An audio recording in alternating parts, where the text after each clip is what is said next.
This is Agriculture Today, and I'm Shelby Varner with the K-State Radio Network. Beginning the show today is Tonya Ackerman, Kansas FSA Conservation and Price Support Division Chief, with how farmers and ranchers can help others dealing with loss from wildfire. She also provides an update on programs currently taking place. Roger McEowen and Jenny Ifft continue today's show by explaining a recent legal issue farmers got into by tampering with rain gauges on federal property.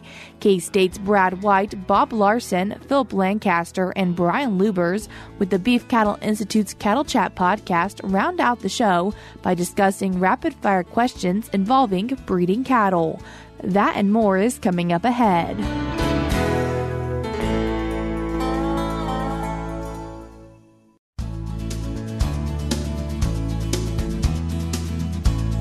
You're tuned in to Agriculture Today, and we start our Wednesday show hearing from Kansas Farm Service Agency Conservation and Price Support Division Chief, Tonya Ackerman. Tonya, thanks for joining us today. Hi, Shelby. Thank you for having me. Tonya, a few different topics to talk about from the Farm Service Agency today. And first, starting off with CRP sign-up.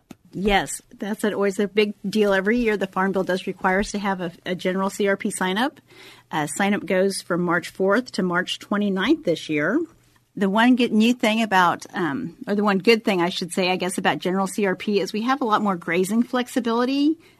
We get to graze nearly every other year for most of the practices. And when we have emergency grazing, we can do up to 90 days of grazing. And for non-emergency, we can do 120 days of grazing. How many acres are expiring out of CRP for 2024? Nationwide, there's going to be 482,527 acres expiring this year. Although Kansas, we only have 15,335 acres coming out this year. So we do not anticipate a huge sign-up this year because the acres are capped at what can go into CRP. However, for next year in 2025, that's going to be a different story. Nationwide, we have close to 1 million. We have 963,000 acres expiring, and Kansas has 177,000 acres expiring next year. So next year will be a much bigger sign-up than probably this year. Tonya mentioned general CRP a little bit, but anything on continuous CRP? Yeah, we are still taking continuous sign-up offers, and that goes until July 31st for them to start on October 1st. And as we're thinking about farmers and different things the Farm Service Agency is working with, a lot of farmers have suffered from wildfire, and what can maybe producers or other people be doing?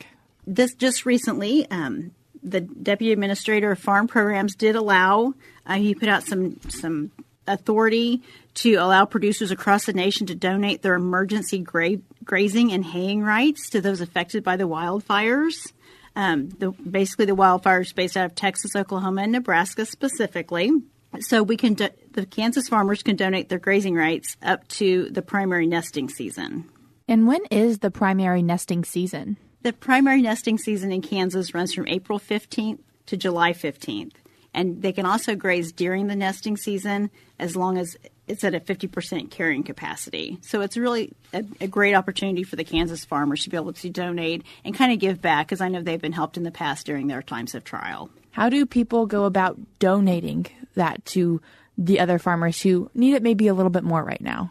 They're allowing the producers, the ranchers from Texas, Oklahoma, Nebraska to ship their cattle in if they want to, and they'll have to fill out a form stating they're from those counties that are specified, and they can check with the county office, of course, but that will give them that authority. And we also have non-emergency grazing available or possibly available depending on the program. So that's something they can look at too, and it's a 25% reduction in their payment. But that producer could possibly pay that reduction and get some ground that way. So if they're interested, go contact their local service center. Absolutely. And so, wanting to talk about some other things from the Farm Service Agency still taking place, dairy margin coverage. Yeah, DMC sign up for our dairy producers runs until April 29th. And one thing that's new this year is if you have under 5 million pounds of production history, you can upgrade that. So if you will bring in your 2019 marketing sheets, you can get a percentage of that difference. And so that can build you up a little more closer to what you're actually producing. And a few years ago, we did supplemental DMC. So if that's the case, that's over 5 million pounds. You're just going to add your production history and your supplemental history together. So we still have the $100 administrative fee that's due at enrollment. And one thing, too, is because we're an extension of the Farm Bill, we had lock-in coverage through 2023 where they got a discount on their premiums. That is going to carry over to 2024. So the producers can continue that lock-in coverage at the same coverage level with the discount on premiums. And they've also included an option where you can opt out of the lock-in rate if you want to change your coverage level. And what is the contract period for dairy margin coverage? The DMC program is run on a calendar year versus the crop year, which is kind of different. So this program will be retroactive back to January 1st of 2024. Wonderful, Tonya. And wanting to mention a few more things from the Farm Service Agency, and one of those being the Loan Deficiency Program. And right now, are there any commodities that have a rate in effect? There's only one LDP rate in effect at this time, and that is wool. Also wanting to mention the marketing assistant loans, and right now, can short-term loans still be taken out? Yes, the final availability date for a wheat loan at this time is March 31st. That's also would be effective for barley and oats as well. And these are just short-term loans, about a 9-month loan where the producer can still keep their commodity, but yet do some marketing strategy. A lot of them use it for an operating loan. Anything else from the Farm Service Agency you'd like to mention with our listeners? We do have some job openings available. So if you're interested in working in agriculture and with the Farm Service Agency or any of our sister agencies, you can go look at usajobs.gov. All the job opportunities are posted there, and we'd love for you to check us out. And there's some very rewarding career opportunities available. And as always, Tonya, wanting to remind people where they can find out more information about programs from the Farm Service Agency. The best place to go is to your county office because they have all your records and things, and they're more than happy to help you. Tonya, I appreciate you taking the time to join us today and share with us some things that are happening at the Kansas Farm Service Agency. Thank you so much, Shelby. That was Kansas FSA Conservation and Price Support Division Chief Tonya Ackerman. Before we cut to a break, we're now going to be joined by Ron Wilson, Director of the Huck Boyd National Institute for Rural Development at K-State, with a Kansas Profile. This is Kansas Profile. I'm Ron Wilson, Director of the Huck Boyd National Institute for Rural Development at Kansas State University. Go to the source. That's good advice in lots of situations. Today we'll learn about a water project which represents an innovative rural-urban connection that is helping improve the environment by working from the source. It's today's Kansas Profile. Howard Miller is Outreach Coordinator for the Cheney Lake Watershed in south-central Kansas. He grew up on a dairy farm in the region before joining the watershed staff. The Cheney Lake Watershed covers 633,000 acres within 5 counties, which include the North Fork of the Nenasko River.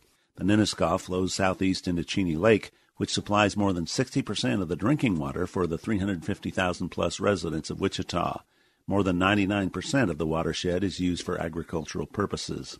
In 1993, farmers on the Reno County Conservation District Board were observing 2 problems at Cheney Lake. One was that the lake was having increased blue-green algae blooms in the water.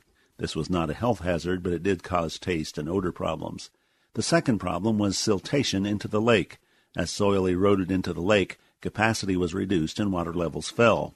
Boat owners and fishermen complained that their boat docks were left high and dry, and they had to walk to the water.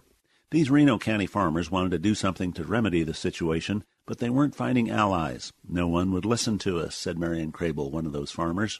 At a Conservation District meeting, the Reno County folks spoke to one of the farmers on the Sedgwick County Conservation District Board.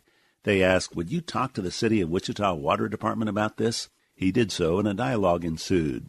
These farmers talked to Wichita City staff about practices the farmers could implement upstream in the watershed, which would benefit water quality and quantity in Cheney Lake.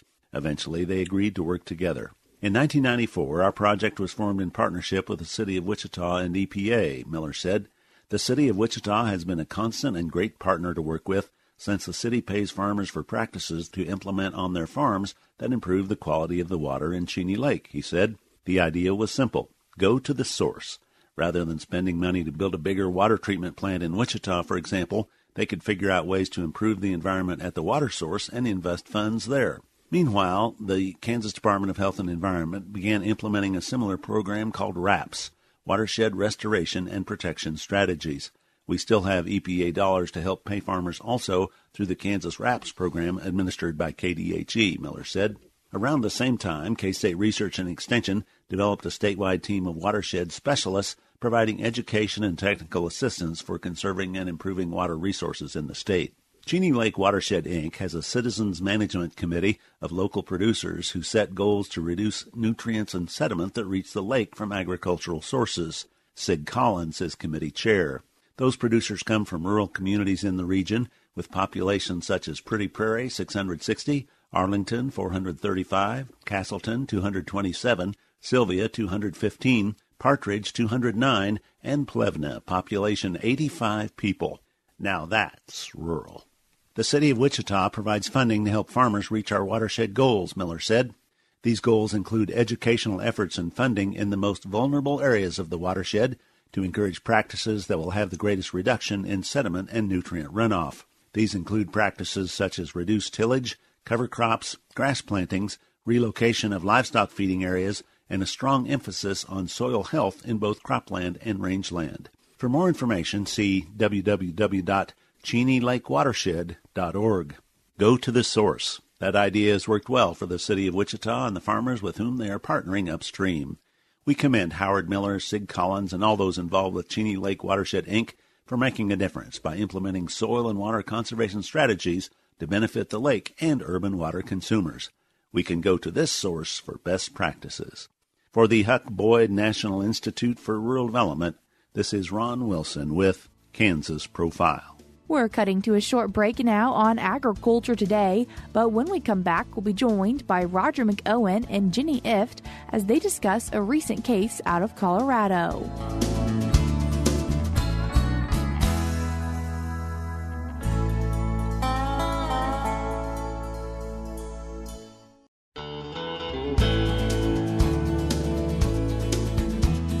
You're tuned in to Agriculture Today, and we continue our Wednesday show talking about farmers who recently got in legal trouble. And then to talk about it, we're joined by K-State and Washburn law professor Roger McEowen and Flinchbaugh Agricultural Policy Chair at K-State, Jenny Ifft. Roger, Jenny, thank you both so much for taking the time to join us today. Good to be with you. Great to be here. Roger, can you tell us a little bit about this case and what legal trouble these farmers are in? Well, what they got into, what they were found guilty of and pled guilty and then settled some other charges had to do with defrauding USDA with respect to crop insurance, the federal crop insurance program. The means by which they did that was tampering with Weather Service rain gauges that were located on their farms and making it look like they didn't have as much precipitation as actually occurred, which increased their payments that they received in terms of crop insurance payments. And Jenny, why is this really a big issue with that crop insurance for those farmers, but also other farmers? Well, the programs that are affected are based on a precipitation or rainfall index, so pasture, range, land, and forage, and annual forage. And these are designed to make payments to producers when there's precipitation shortfalls. So for our livestock producers, cattle producers who have faced frequent droughts, these typically will make payments when there are drought conditions. And how were these rain gauges and things with the National Weather Service tampered with? Well, they did numerous things. One, they would park equipment over the top of them to deflect rain from getting into the gauges. Other instances, they messed with the wiring on the gauges or drilled holes in them. And in one instance, put silicone actually into the gauges, which I presume then were removed after there was a rain event.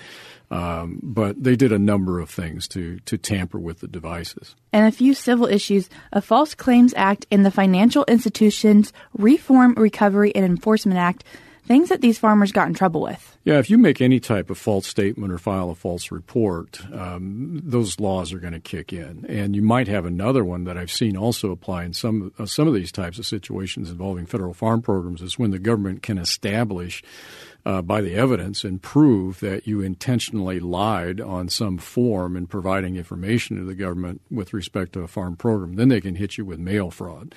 Mail fraud has extreme penalties into it that's included in it. These two statutes also have a criminal side to them, but they were prosecuted on the civil aspect of these laws. And they settled those civil allegations for about $3.5 million.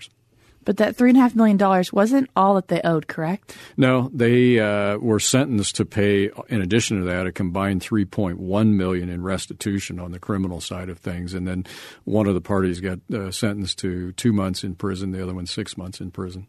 So a really good reminder to farmers, even though they're probably not thinking about it, don't mess with other people's property. Especially when it's the federal government's property. Don't mess with that at all. That's what they were doing here. These were National Weather Service gauges, and that's federal property, and they just leave them alone. And because it's not just for purposes of measuring rain for the crop insurance program. Those rain gauges by the federal government are used for other purposes, including air traffic and measuring weather patterns, and you just can't mess with them at all. And Jenny, wanting to talk some about crop insurance, and first thinking about making sure we all know the correct and legal way crop insurance works. Right. So what the two policies that would be affected by this, again, pasture, rangeland, and forage, PRF, and annual forage. These payments make producers who have either perennial hay, grazing land, or are producing annually grown crops for forage, and they're going to make payments when it rains less than usual within their area within a 2-month period. For annual forage, it's restricted to the growing season, but that rainfall, it's measured by the NOAA, an agency of the National Weather Service, from these rain gauges. So when I'm doing extension talks, talking to producers about these products, I do get questions about the location of these rain gauges, and it does matter. So you get paid based off of an area, not based off of where you're actually farming. It's just it's one part of that area or the grid. So this is a very reasonable concern. Jenny, do you think you need to cheat the system to come up with your payments, or in this instance, would they have really? How much did they really benefit, so to speak, if they had gotten away with this? How much would they have actually benefited? Well. No, you don't need to cheat. The program is designed so farmers come out ahead in the long run. Yeah. In this case, I did read in one of the articles that what they didn't actually make much of a difference because, again, they're averaging across space for several different rainfall or precipitation collection stations. But the way this is designed, the federal government pays at least half of the premium subsidies. And because of that, over the time, producers should get more indemnities than they pay in. So just some quick statistics. In 2022, so major drought year, PRF paid $46 million in indemnities. The producer premiums in that year were $14 million. So a huge amount was paid to producers. That's a pretty good return on value. Yeah, and that's the typical experience. So, you know, it does work as risk management, especially during a drought. You know, there is this concern, okay, it's not, you know, my payment's not perfectly, it's based on this grid or my area. It's not perfectly based where your land is. But, you know, having that premium subsidy and these large payouts over time to some degree should make up for them. Also, you know, there's a lot of agents out there who have really studied rainfall patterns. And what's the risk during different intervals, different times of the year, when you ensure, you know, they have different programs they can run with producers to model different outcomes to really help producers understand what their potential payouts are.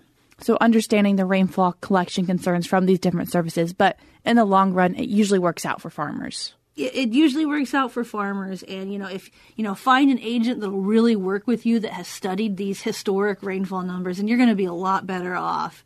You know, understanding historic numbers, finding a risk management strategy that works for you, you know, then trying to figure out where all the rainfall stations are and how they're being averaged over space.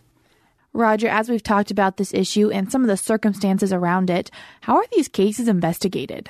Well, there's a division of attorneys inside the Justice Department that handle USDA Farm Program payment type situations, and they are able to detect fraud in numerous ways. Now, a couple of ways that often happen in all criminal cases, the longer that it goes on and the more people that get involved, there's a greater likelihood that somebody's going to break ranks and rat somebody out. And that happened in this instance. There was a co-conspirator that eventually spilled the beans, and the indications were that there was bribery basically by one of these co-conspirators who was in jail, by the way, and broke out of jail and then committed suicide after that.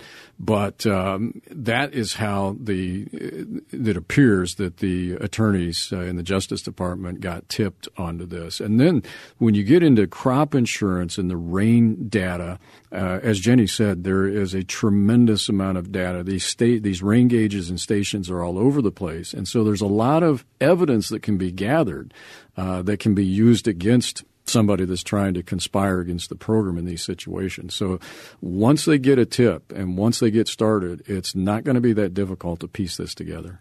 And the data collection, I mean, they also look for statistical anomalies in broader crop yields that are reported. So they do have ways of detecting anomalies. And while it happened in Colorado, really something to keep in mind for all of the United States?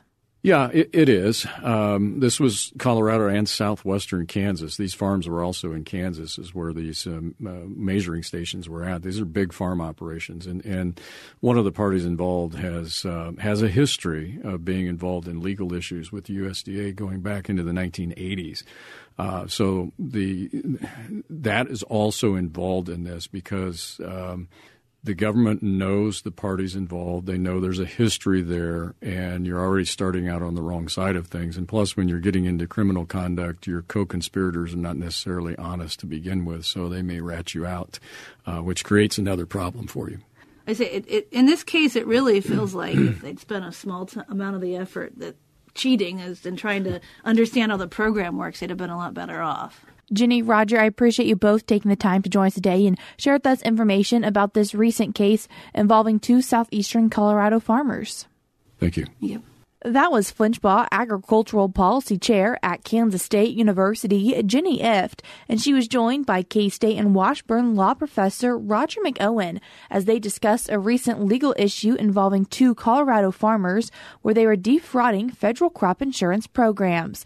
You can read more about this from a news release from the U.S. Attorney's Office in the District of Colorado titled 2 Southeastern Colorado Farmers Sentenced to Federal Prison and Will Pay Over $6.5 million for defrauding federal crop insurance programs. This news release did come out on Thursday, February 29th, 2024. I will also link it in today's show notes on agtoday.net. And as always, if you'd like to see more from Roger, you can do so by checking out his blog, which you can find by going to Washburnlaw.edu/WALTR, or his articles are also posted on AgManager.info, where you can also find work from Jenny Ifft and the rest of Kansas State University's Department of Agricultural Economics. I will be linking all of this in today's show notes on agtoday.net. We're cutting to a short break now on Agriculture Today, but when we come back, we'll be joined by Brad White, Bob Larson, Brian Lubbers, and Phillip Lancaster from the Beef Cattle Institute.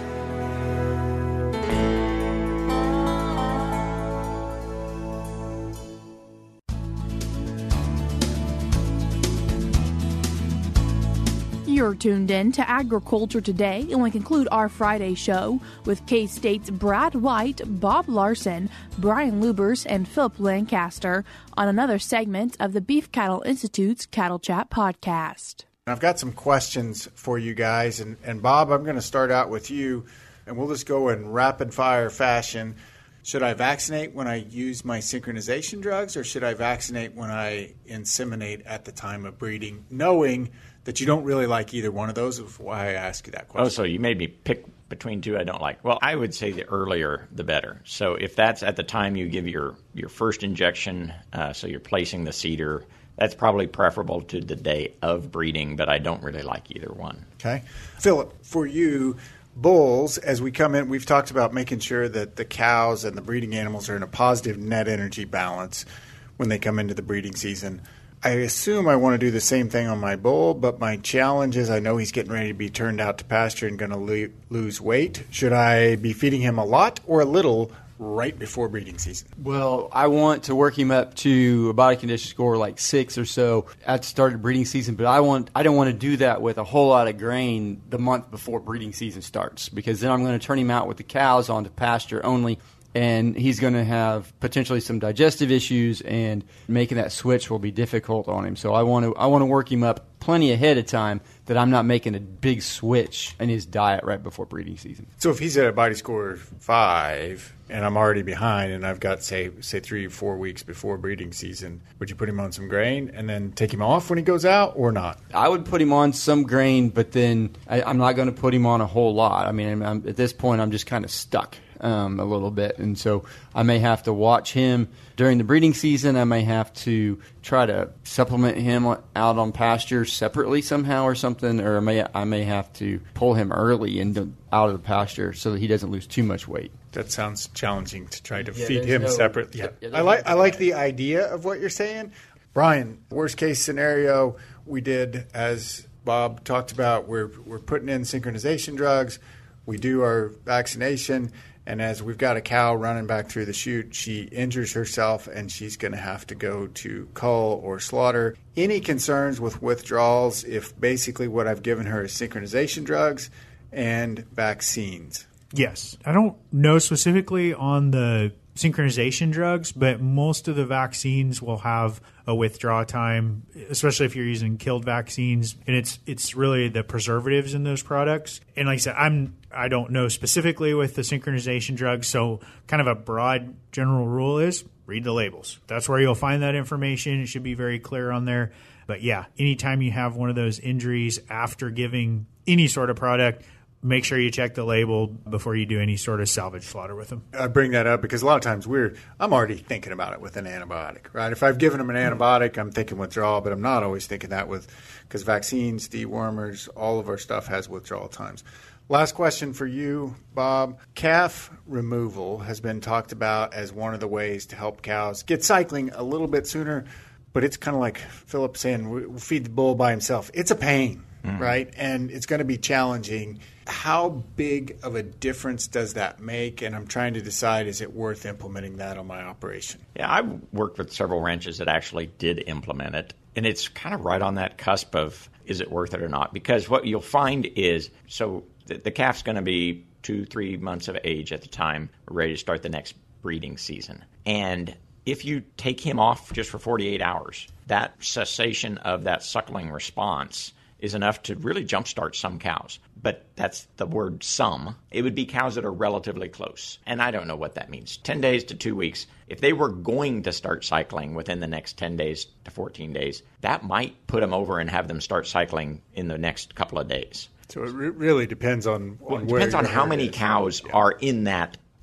section. Because if they're already cycling, well, this doesn't help. And if they're too far from cycling, it doesn't help. The interesting thing is when we've done that, the calf health was okay. I mean, you basically just had to put them on a grass hay, and it kind of worked, but it did involve some labor. Absolutely. So I think that's something to consider based on where your herd is. Thanks, guys, for answering my rapid-fire questions. That's all we have for you today on Agriculture Today, but we'll be back with more for you tomorrow.